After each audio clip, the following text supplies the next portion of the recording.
إن الحمد لله نحمده ونستعينه ونستغفره ونعوذ بالله من شرور أنفسنا ومن سيئات أعمالنا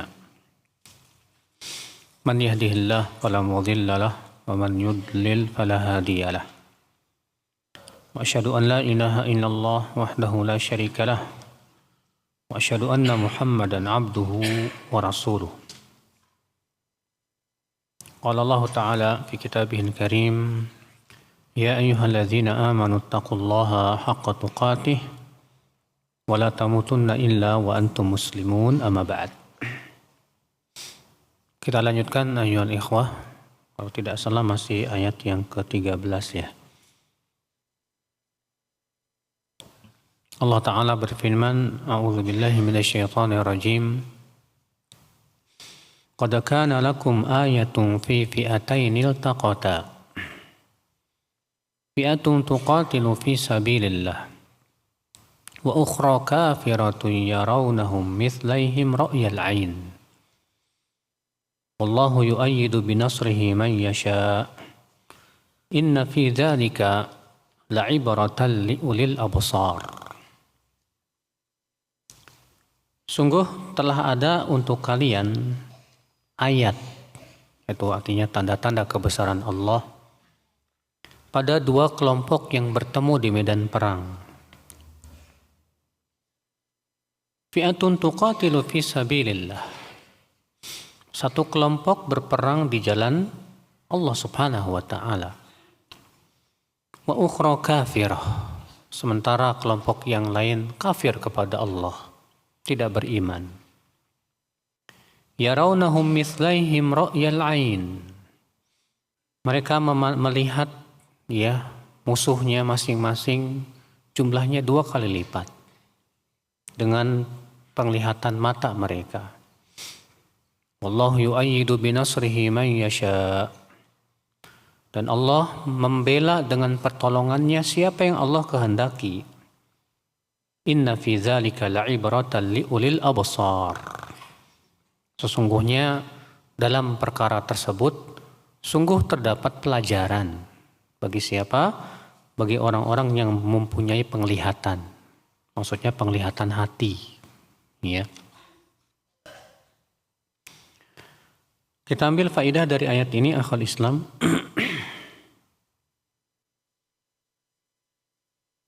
Faidah yang pertama, darbul amsal bil umuril waqi'ah. Ini sudah, kalau nggak salah, ini nomor 1, ini udah ya.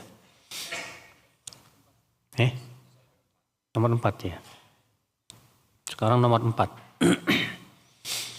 Annal qitala la yakunu sababan lin nasr illa idza kana fi sabilillah. Bahwa peperangan itu tidak menjadi sebab kemenangan kecuali kalau peperangan itu benar-benar di jalan Allah.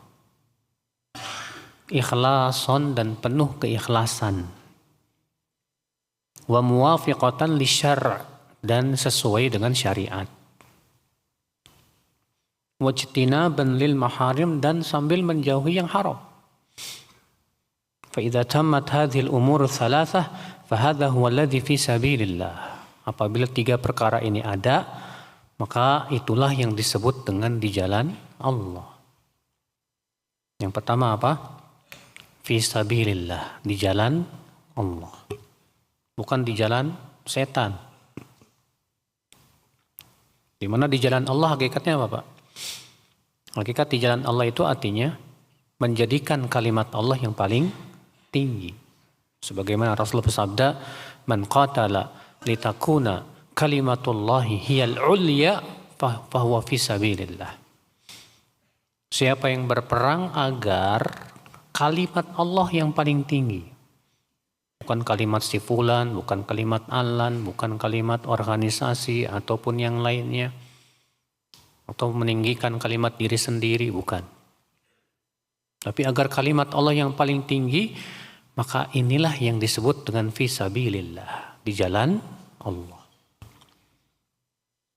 Yang kedua apa? Ikhlas. Sesuai dengan syariat. Kalau tidak sesuai dengan syariat, maka tidak disebut dengan fisabilillah, di jalan Allah.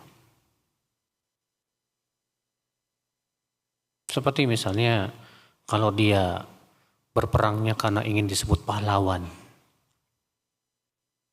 maka dia tidak ikhlas.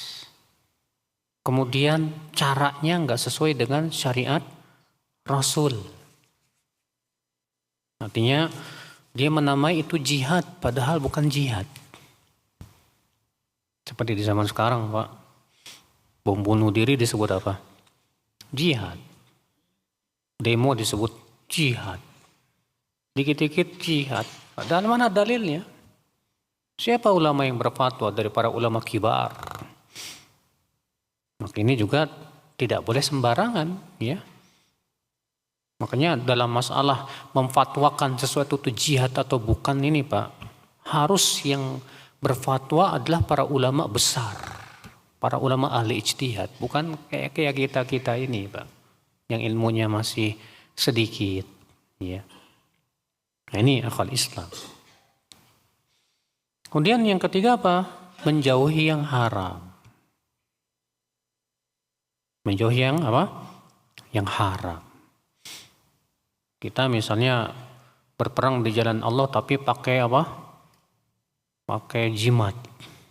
Biar nggak mempan kena peluru. Nggak mempan dibacok. Gimana Allah akan bela kita? Sementara kita orang yang berbuat syirik. Iya. Nah, ini akal Islam.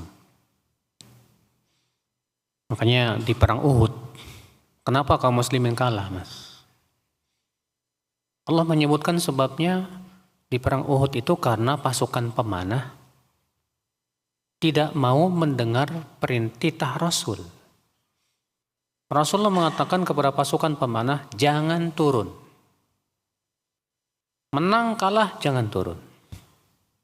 Rupanya di putaran pertama itu kaum muslimin menang, Pak. Dan dapat ghanimah banyak. Maka pasukan pemanah mengira pasukan perang sudah selesai. Maka turunlah. Sementara panglimanya mengatakan, bukankah Rasulullah sudah mengingatkan, jangan turun, menang maupun kalah. Tapi mereka mengatakan, peperangan sudah selesai, apalagi yang harus ditunggu? Turun. Akhirnya, ya Allah pun timpakan kepada kaum muslimin apa? Kekalahan di perang Uhud. Supaya apa? Jadi pelajaran. Allah abadikan itu dalam 22 ayat dalam surat Ali Imran, Pak, tentang kisah perang Uhud itu. Untuk dijadikan pelajaran supaya jangan sampai kita melakukan perbuatan itu. Padahal yang menyelisih perintah Rasul enggak semuanya loh, Pak. Hanya pasukan apa? Pemanah. Di perang Hunain kalah di putaran pertama. Kenapa? Merasa bangga dengan jumlah yang banyak. Lihat maksiat-maksiat ini, Pak. Sangat berpengaruh kepada kemenangan. Iya. Faedah yang selanjutnya yang kelima, annahu la ulfata bainal mu'minina wal kafirin. Bahwa tidak mungkin dipersatukan, Pak, orang yang beriman kepada Allah dengan orang yang kafir kepada Allah. Karena bagaimana akan disatukan yang ini beriman kepada Allah, yang ini enggak beriman sama Allah bahkan kafir kepada Allah. Iya. Faman hawala an yajma'a bainal mu'minina wal kafirin faqad hawala al-jam'a bainan nari wal ma'. Maka siapa yang ingin mempersatukan orang-orang beriman dengan orang-orang kafir yang tidak beriman, sama saja kata beliau ingin mempersatukan antara air dengan api, mana bisa. Ya. Lianna la yumkin, tidak mungkin itu. Ya, li awliyaillah an yakunu muta'alifina ma'a a'daillah. Wali-wali Allah tidak mungkin, Pak, bersatu dengan wali-wali setan yang tidak mau beriman kepada Allah, bahkan kafir kepada Allah Subhanahu wa taala. Bahkan mereka mempersekutukan Allah Subhanahu wa taala. Ini saudaraku sekalian. Iya. Faedah yang keenam, anna Allah Ta'ala qad yara al-mujahidin al-amra 'ala al-waqi' atau 'ala khilaf al-waqi' li hikmah.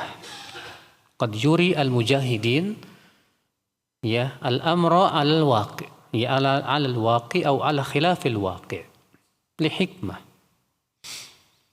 Bahwasanya Allah Subhanahu wa Ta'ala terkadang memperlihatkan kepada orang-orang yang sedang berjihad di medan perang itu, Pak, musuh itu sesuai dengan yang mereka lihat kenyataannya atau tidak sesuai dengan yang mereka lihat. Seperti yang terjadi di perang Badar. Iya. Allah berfirman, "Idz yurikahumullahu fi manamika qalila walau arakahum katsiran lafashiltum wa latanaza'tum fil amr." Ingatlah ketika Allah memperlihatkan kepadamu jumlah mereka itu sedikit. Kalau Allah perlihatkan kepadamu jumlahnya banyak, tentu kalian akan gagal dan akan terjadi perselisihan di antara kalian. Sengaja Allah perlihatkan bahwa jumlah orang kafir itu sedikit supaya kaum mukminin tidak mundur dari medan perang. Ya. Sebaliknya, pasukan kaum mukminin diperlihatkan oleh Allah di mata kaum musyrikin banyak. Supaya apa? Supaya gentar. Supaya apa? Gentar. Itu semua ada hikmah-hikmahnya, Pak. Dan terkadang Allah perlihatkan kepada kaum mukminin jumlah mereka ya sesuai dengan jumlah yang ada. Ya. Ini akal Islam. Faedah selanjutnya, isbatu af'alillah. Penetapan akan perbuatan Allah. Artinya Allah ya disifati dengan perbuatan-perbuatan. Di sini perbuatan Allah apa? Wallahu yu'ayyidu binasrihi man yasha. Dan Allah membela dengan pertolongannya siapa yang Allah kehendaki. Iya. Membela itu kan perbuatan. Dan ini perbuatan yang dinisbatkan kepada Allah. Tentu berbeda dengan perbuatan yang dilakukan oleh makhluk. Walaupun sama-sama membela misalnya. Tapi pembelaan Allah beda dengan pembelaan apa? Makhluk, akal Islam. Faedah selanjutnya, ar-raddu 'alal jabariyah. Bantahan terhadap firqah jabariyah. Di mana Allah mengatakan fi'atun tuqatilu fi sabilillah. Ada satu kelompok yang berperang di jalan Allah. Di sini Allah menisbatkan perbuatan perang kepada mereka. Sedangkan kaum Jabariyah mengatakan tidak boleh perbuatan itu dinisbatkan kepada pelakunya, kecuali hanya sebatas kiasan saja. Karena orang Jabariyah, Pak, keyakinannya apa? Bahwa semua sudah ditakdirkan Allah. Manusia tidak punya apa? Kemampuan apa-apa. Maka perbuatan manusia ketika dia berbuat maksiat itu cuma kiasan aja. Dan tidak boleh dinisbatkan kepada manusia. Ini kesesatan kaum Jabariyah. Ya. Maka di sini Allah menisbatkan perbuatan kepada pelakunya. Berarti ini membantah, ayat ini bantahan terhadap kaum Jabariyah. Faedah yang ke-9, itsbatul masyiati lillah. Penetapan bahwa Allah punya masyiah. Apa itu masyiah itu, Pak? Kehendak. Iya. Dan Allah mengatakan di situ mayyasha. Allah membela dengan pertolongannya siapa yang Allah kehendaki. Berarti Allah punya kehendak. Manusia punya kehendak gak, Pak? Hah? Manusia punya kehendak gak? Punya. Kalau antum bilang enggak, anak bilang antum Jabariyah. Karena orang Jabariyah mengatakan manusia tidak punya apa? Kehendak. Ahlus Sunnah meyakini ya manusia punya kehendak. Tapi kehendak manusia mengikuti kehendak Allah. Makanya Allah berfirman apa?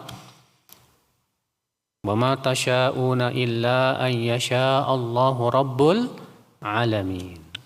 Apa-apa yang kalian kehendaki, dan tidaklah kalian berkehendak kecuali mengikuti kehendak Allah.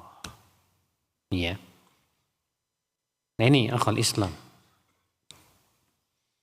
Faedah yang ke-10, annahu la yu'tabar bil umur illa annahu la ya'tabiru bil umur illa ulul abasair. Tidak ada orang yang mengambil pelajaran dari suatu perkara kecuali orang-orang yang diberikan oleh Allah penglihatan, mata hati yang bisa melihat. Orang beriman tuh Pak, sifatnya selalu mengambil pelajaran Pak. Dari setiap kejadian, dari setiap kegagalan. Ya. Jangan sampai berulang ia jatuh kepada kesalahan yang sama. Dan tidak mau mengambil apa? Pelajaran. Ini bukan sifat seorang mukmin. Makanya Rasulullah sabda, la yuldagul mu'min ya fil juhril wahidi marratain. Seorang mukmin tidak boleh disengat oleh kalajengking di satu lubang yang sama 2 kali. Artinya seorang mukmin itu harus pintar mengambil pelajaran. Pintar mengambil apa? Pelajaran. Jangan sampai kesalahan yang sama diulang-ulang lagi. Berarti itu artinya kita tidak mengambil apa? Pelajaran, Mas. Dalam segala macam perkara, Pak. Antum berbisnis aja. Ketika antum gagal, antum harus mengambil pelajaran. Kenapa saya bisa gagal? Pelajari itu. Dan jadikan itu sebagai sebuah pelajaran yang berharga, Pak. Iya. Ikhwatal Islam. Demikian pula Allah menceritakan tentang kisah perang Uhud, perang Hunain. Supaya apa sih Pak? Diambil pelajarannya. Kita belajar sejarah itu penting loh Mas. Al-Quran sering menyebutkan tentang sejarah para umat. Sejarah kaum Nabi Nuh, kaumnya Hud, kaumnya Thamud, kaum Nabi Saleh ya. Kenapa Allah menceritakan itu semua? Tentang kaum Saba, kaumnya Nabi Lut. Allah ceritakan berbagai macam kisah dan pelajaran itu supaya diambil pelajarannya. Allah menceritakan Nabi Yusuf, kisah Nabi Yusuf dalam satu surat sempurna, Pak. Iya. Untuk apa? Diambil pelajarannya, dipetik pelajarannya. Nah, seperti itulah harusnya kita sebagai seorang mukmin selalu mengambil pelajaran. Ya. Faedah selanjutnya, as-sana'u ala ahlil basirah. Ayat ini memuji orang-orang yang mempunyai penglihatan hati.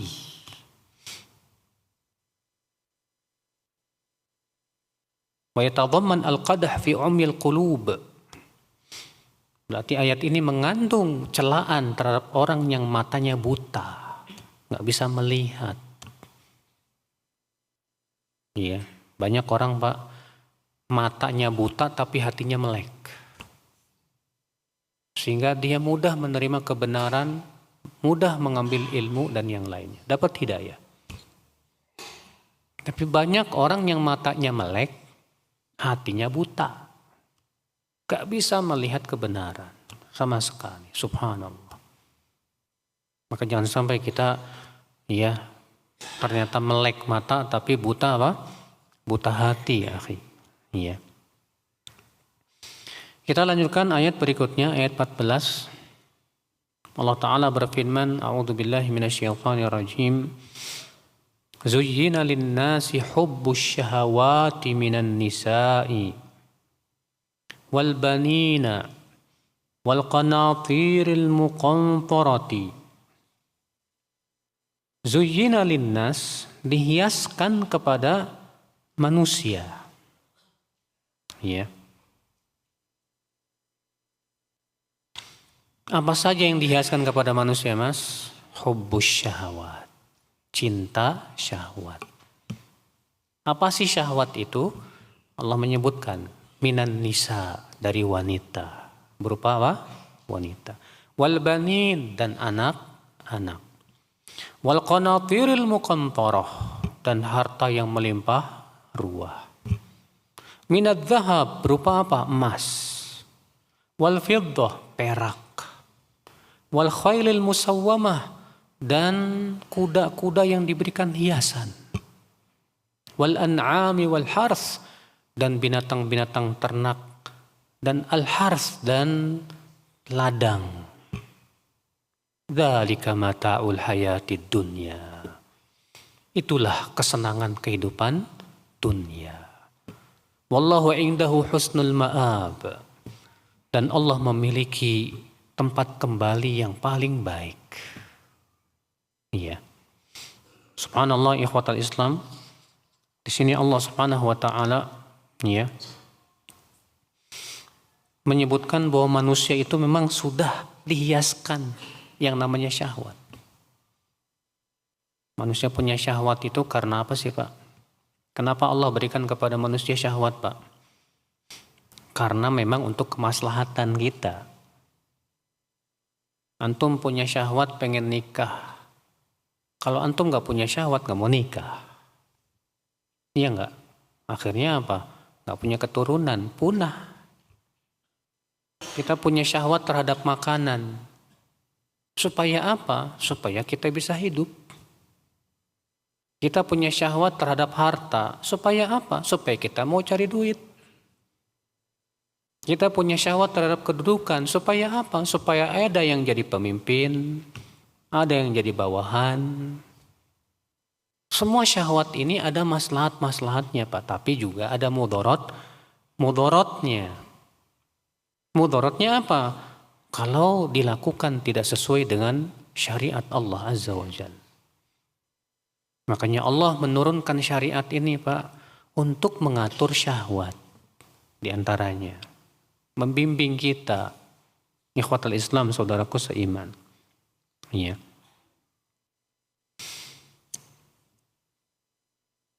Baik, kita ambil faidah dari ayat ini. Kata Syekh Utsaimin rahimahullah, faidah yang pertama, hikmatullahi azza wa jal fi ibtila'in nas bitazini hubbis syahawat fi hadhil umuris sab'ah. Hikmah Allah dalam menguji manusia. Apa ujiannya? Itu dihiaskan kepada mereka cinta syahwat. Pada 7 perkara tadi. Wawajhul hikmah, sisi hikmahnya apa? Annahu laula hadhi syahwat allati tanaza'al insanu fi tijahi ila rabbi lam yakun lil ikhtibari fid dini faidah. Yaitu kalau bukan karena adanya syahwat-syahwat ini, ya, yang di mana manusia berbeda-beda dalam perjalanannya menuju Allah, Pak. Tentu tidak akan ada ujian dalam agama ini sesuatu yang sifatnya faidah kalau nggak ada syahwat. Tapi dengan adanya syahwat ada ujian. Allah mensyariatkan agama seringkali tidak sesuai dengan syahwat. Perintah Allah terkadang berat buat syahwat kita nih, Pak. Larangan Allah seringnya disukai oleh apa? Syahwat kita. Ya. Manusia kan, Pak, yang namanya manusia senangnya bersenang-senang, berleha-leha, berhura-hura, maunya enak gitu kan. Sementara syariat Allah berat buat syahwat kita nih, Pak. Disuruh puasa Ramadan, aduh. Yang namanya puasa kan menahan syahwat, ya enggak, Mas? Syahwat makan, syahwat minum, syahwat jima ditahan sama kita. Disuruh kita sholat, ya, Ketika sholat kita disuruh fokus menghadap Allah Subhanahu wa Ta'ala. Sementara kita pengennya pikirannya mikirin apa? Makanan, kuliner, awewe. Saat sholat kita disuruh berpikir tentang akhirat. Makanya banyak yang berat untuk sholat, Pak. Karena tidak sesuai dengan keinginan syahwat. Iya. Dan subhanallah memang Rasulullah SAW mengabarkan bahwa huffatin naru bisyahawat. Neraka itu dikelilingi oleh apa? Sesuatu yang sesuai dengan syahwat, Pak. Wa huffatil jannatu bil makarih. Sedangkan surga itu dikelilingi dengan sesuatu yang tidak disukai oleh syahwat. Berat. Iya. Tapi itu ujian, Mas. Ujian. Dengan seperti inilah kita diuji. Siapa yang benar-benar tunduk, siapa yang lebih senang mengikuti apa? Syahwatnya. Iya. Makanya Rasulullah SAW sabda apa? Inna mimma akhafu alaikum syahawatil ghayy fi butunikum wa furujikum. Sesungguhnya di antara perkara yang aku khawatirkan atas umatku, yaitu syahwat yang menyesatkan pada perut dan kemaluan mereka. Sampai Nabi mengkhawatirkan umat Islam itu terhadap syahwat perut dan apa? Kemaluan. Makanya Nabi SAW mengatakan mal faqru akhsya alaikum. Bukan kefakiran yang aku khawatirkan atas kalian. Wa innama akhsya alaikum an tuftaha lakumud dunya. Justru yang aku khawatirkan atas kalian itu dibukakan kepada kalian pintu-pintu kesenangan dunia. Fatanafasuha, lalu kalian pun berlomba-lomba cari dunia. Kama tanafasuha, sebagaimana dahulu orang-orang sebelum kalian berlomba-lomba mencari apa? Dunia. Fatuhlikukum kama ahlakathum. Maka dunia pun membinasakan kalian. Karena gara-gara dunia kaum muslimin berperang, ya enggak Pak? Lihat, baca sejarah. Kaum muslimin tak pernah sepi dari peperangan sesama kaum muslimin demi untuk memperebutkan apa? Kedudukan. Iya. Demi untuk memperebutkan harta, tahta. Mereka berperang, menumpahkan darah, subhanallah. Ikhwatul Islam, saudaraku seiman. Faedah yang kedua, annahu la yuzammu man ahabba hadhil umur ala ghairi hadzal wajh wa huwa mahabbatu syahwah. Bahwa tidak tercela orang yang mencintai perkara-perkara ini. Ya. Karena ini memang sudah dijadikan oleh Allah sebagai syahwat manusia. Wa dzalika li annahu idza zuyinat lahu mahabbatu hadhil umur la li ajli syahwah lam yakun dzalika sababan li saddi an dinillah. Ya. Di mana apabila disiaskan kepada dia cinta kepada perkara-perkara tadi, tapi kata beliau bukan karena sebatas syahwat, maka itu insya Allah tidak akan menjadi sebab yang menghalangi dia dari agama Allah. Ya. Lianna aktsara ma yaftinul insan asyahwah idza lam yakun hunaka syubhah. Fa idza kana hunaka syubhah wajtama'a alaihi syubhah wa syahwah hasalat lahul fitnatan. Karena kebanyakan yang memfitnah manusia itu syahwat. Kalau di sana tidak ada syubhat. Tapi kalau di situ ada syahwat dan syubhat, muncullah dua fitnah. Makanya Pak, cinta dunia tidak tercela. Yang tercela itu kalau cinta dunia menghalangi kita dari akhirat. Bagaimana kita disuruh tidak cinta dunia? Susah Pak. Antum cinta makanan enggak? Ya senang lah, semua kita senang sama makanan. Kita semua cinta kepada lawan jenis, istri kita, anak-anak kita. Kita disuruh untuk menghilangkan cinta, enggak mungkin. Kamu jangan, nggak boleh cinta dunia ya. Susah Pak. Nggak mungkin kita tidak cinta dunia. Karena itu sesuatu yang sudah apa? Dihiaskan kepada kita. Yang tidak boleh itu kalau berlebihan. Yang menyebabkan cinta dunia itu akhirnya kita berpaling dari akhirat. Iya. Adapun cinta dunia yang tidak menghalangi kita dari akhirat. Bahkan cinta dunia ini kita bimbing untuk bisa mendulang pahala akhirat. Ini kebaikan. Iya. Makanya cinta dunia ini kan harus diikat di jalan Allah. Karena Allah. Kata Ibnu Qayyim, setiap cinta yang tidak diikat dengan Allah, maka itu akan menjadi cinta yang tidak ada manfaatnya. Iya. Nah ini akal Islam. Makanya Rasulullah SAW sabda apa? Hubbiba ilayya min dunyakum an-nisa' wat-tib. Dijadikan cinta kepadaku dari dunia kalian dua perkara, wanita dan minyak wangi. Iya. Rasulullah SAW pantas saja Pak dijadikan cinta. Ya, makanya Rasulullah istrinya 11. Kalau orang yang gak suka mengatakan Nabi kamu itu tukang kawin. Kita katakan Rasulullah SAW itu diberikan oleh Allah kekuatan syahwat 30 orang laki-laki Pak.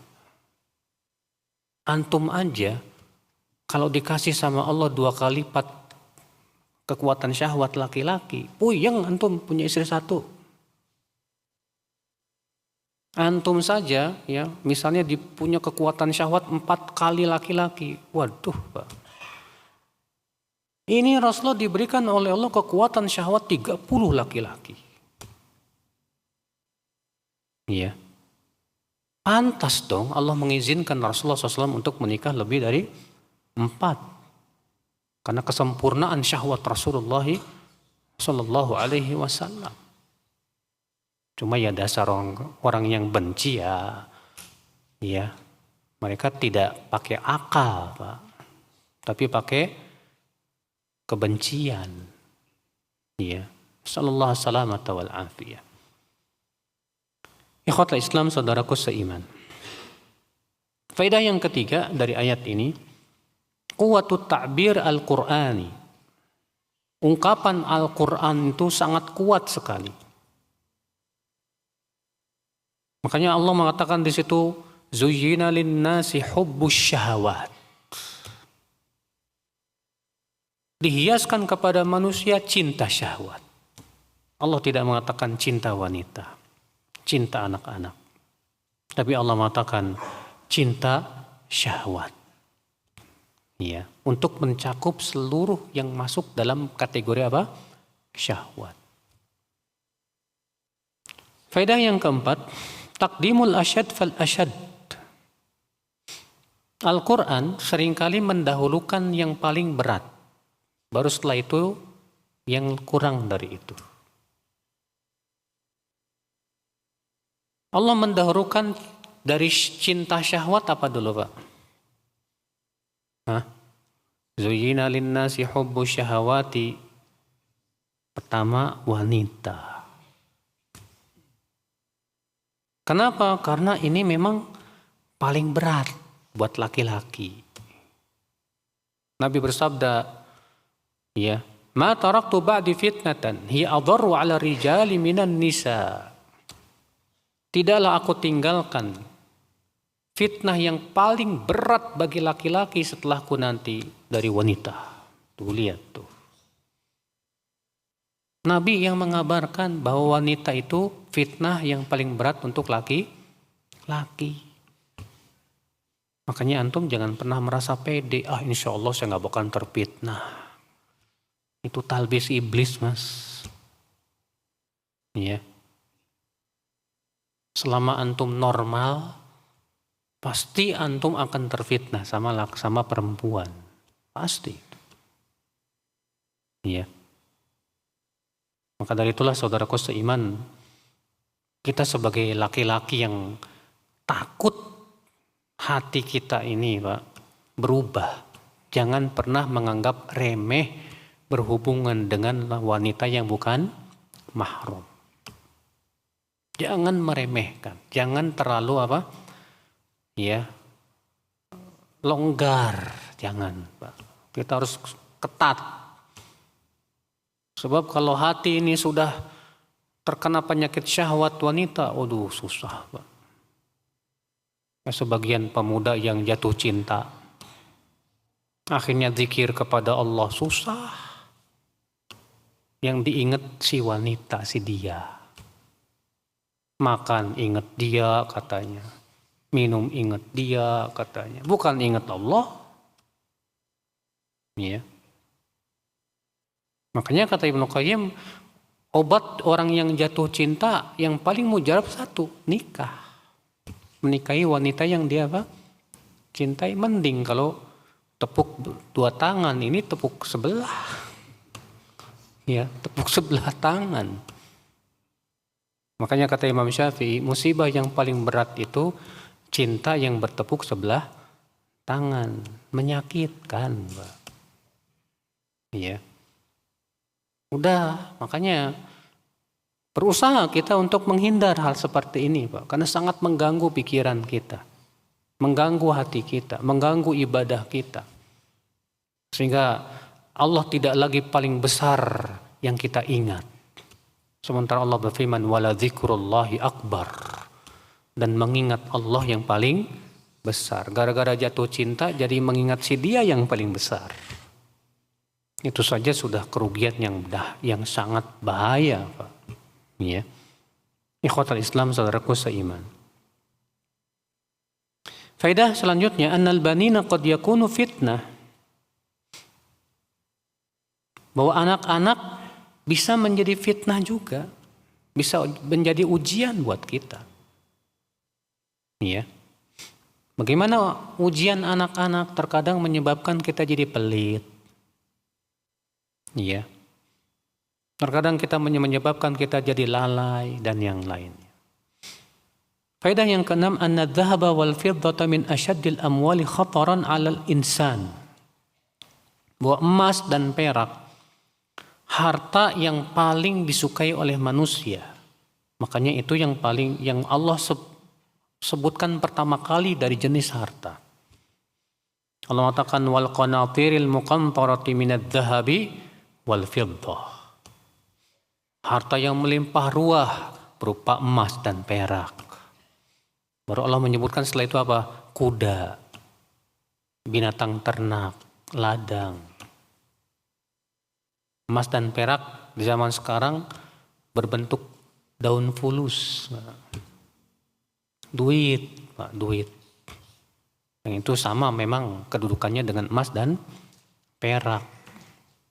Ikhwatal Islam, saudaraku seiman. Faedah yang ketujuh, annahu kullama kathural mal izdadatil fitnah fi syahwatihi. Bahwa orang semakin banyak harta itu, Pak, semakin bertambah fitnah dalam syahwatnya, Pak. Karena kalau antum banyak duit, terbuka enggak pintu syahwat, Pak? Terbuka semuanya. Beda dengan orang antum enggak punya duit, mau beli HP keren, enggak bisa. Bisanya beli HP Nokia yang jadul, cuma buat telepon, gak bisa main internet. Ya alhamdulillah, antum berarti terhalang dari apa? Fitnah. Tapi kalau antum punya duit, antum bisa beli apa saja. Antum bisa lakukan apa saja.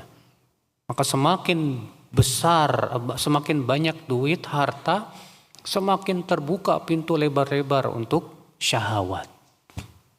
Dan ini mengerikan, saudaraku sekalian.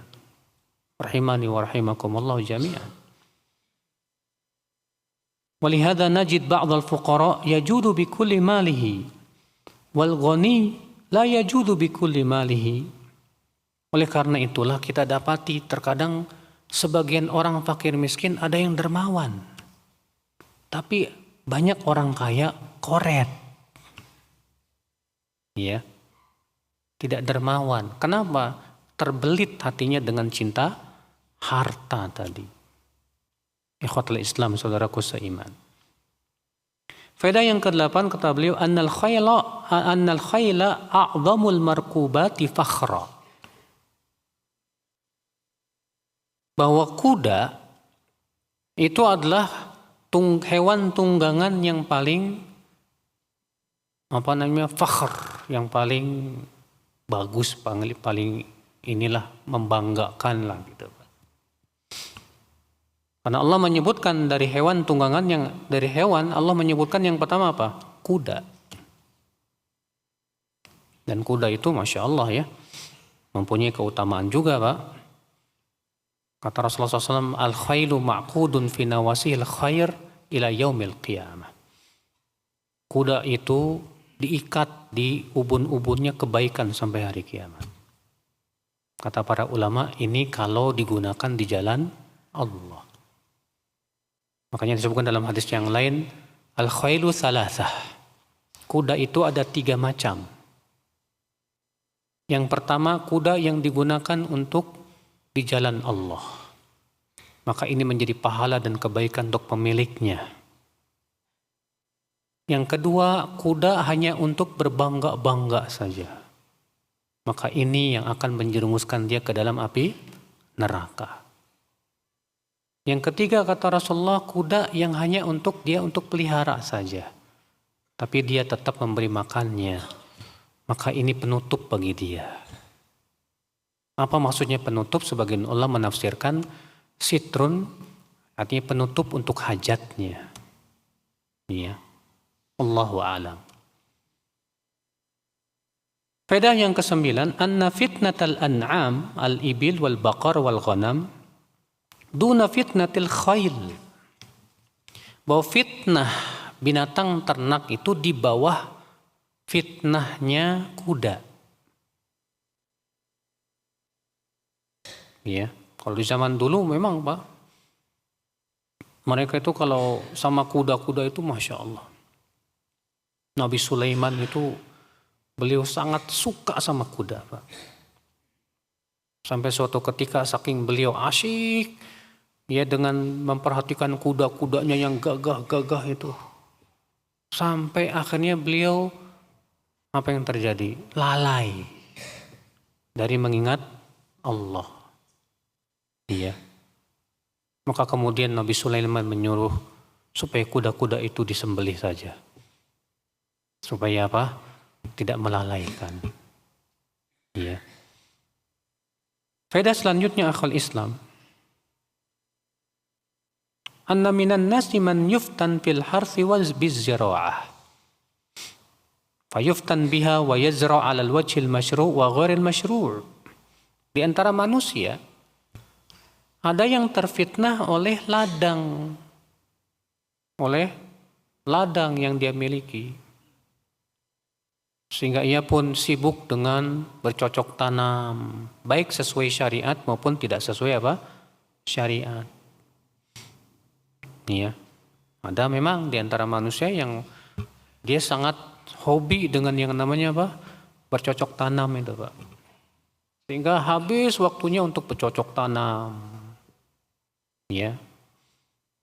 Sudah masuk Isya ya? Nah. Baik. Fadhal. Adzan setelah Isya bagi yang mau bertanya silakan. Nah. Apakah ada dalil yang menyebutkan bahwa kalau Palestina dan Israel damai akan terjadi kiamat? Ya nggak ada, Mas. Mana dalil yang menyebutkan kalau Palestina dan Israel damai kiamat? Ya. Kiamat itu terjadi kalau sudah tidak ada orang yang Muslim lagi. Ya, karena sebelum hari kiamat Allah kirimkan angin yang lembut yang mencabut nyawa setiap Muslim. Sehingga tersisalah di muka bumi hanya orang kafir saja. Baru kemudian Allah tegakkan hari kiamat. Ya.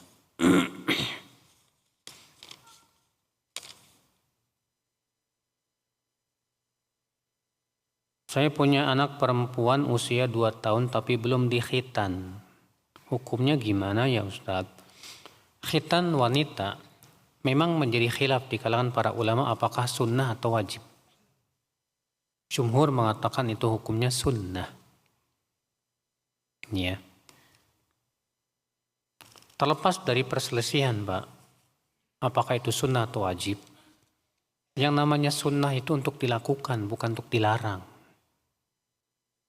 Kenyataan yang ada di negeri kita malah dilarang mengkhitan wanita itu. Ini namanya melarang ajaran Rasulullah Shallallahu Alaihi Wasallam, sama saja menentang. Iya. Makanya kita heran, hanya karena misalnya mengkhitan wanita itu katanya dengan alasan itu menzolimi wanita, berarti syariat ini zolim dong. Berarti Rasulullah SAW tidak paham dong. Padahal itu perintah dari Allah Rabbul Alamin. Allah pencipta wanita. Mungkinkah Allah menzolimi wanita? Iya, Allah yang paling tahu tentang ciptaannya. Kamu aja yang sok tahu. Maka dari itulah ya, saya sangat menyayangkan ya para bidan, para dokter sampai nggak berani, Pak. Sebab kalau ketahuan mereka bakalan diapain gitu. Kenapa harus takut? Takut kepada Allah Subhanahu wa taala. Ini syariat Allah Rabbul Alamin. Bantu kaum muslimin untuk melaksanakan sunnah dan ajaran Rasulullah Sallallahu Alaihi Wasallam. Anak wanita khitan. Iya.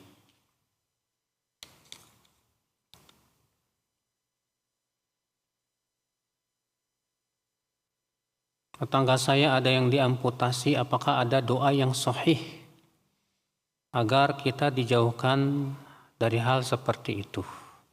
Rasulullah berdoa, Allahumma inni a'udzubika min jahdil bala wa darakis syaqa wa su'il qada wa syamatatil a'da.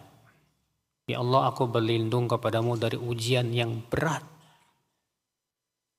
kesengsaraan yang sangat menyusahkan,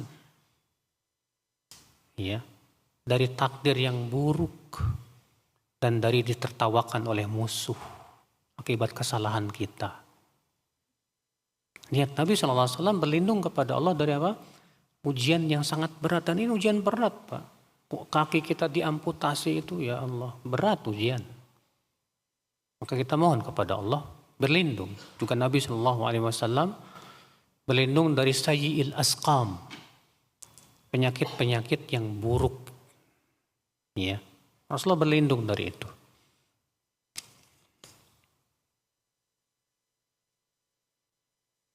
Mana yang harus didahulukan Ustadz, bayar SPP atau bayar hutang?